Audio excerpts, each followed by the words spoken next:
खदीजा हाफिज उस्मान कुरैशी साहब, इनको दावत देता हूँ कि वो आए और अपने बेहतरीन अंदाज में तकरीर पेश करें। अस्सलामु अलैकुम वरहमतुल्लाहि वबरकातुहू नहमदुहू व नुसल्ली अला रसूलिल करीम अम्मा बाद। मेरी तकरीर का उन्वान है नमाज। हम मुसलमान हैं, हमारा मजहब इस्लाम है।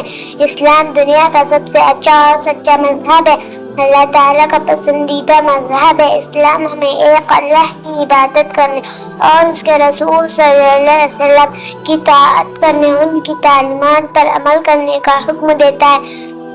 इस्लाम के 5 बुनियादी अरकान हैं: कलमा, नमाज, रोज़ा, हज, ज़कात।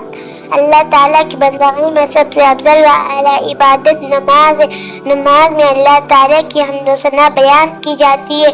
नमाज हर मुसलमान अक़ल व बालिग़ मर्द औरत पर फर्ज है। नमाज के लिए वज़ू ज़रूरी है। दिन रात में 5 वक्त की नमाज फर्ज है। फजर, ज़ोहर, असर, मग़रिब और ईशा नमाज 5 वक्त मस्जिद से अज़ान दी जाती है।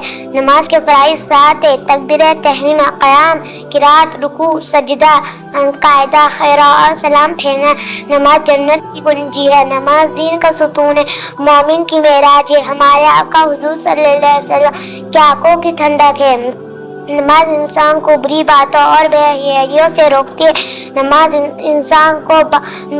इंसान को पाक साफ बनाती है। हदीस शरीफ में कहा, बेशक क़यामत के रोज बंदे का अमल में से सबसे पहले नमाज का हिसाब होगा।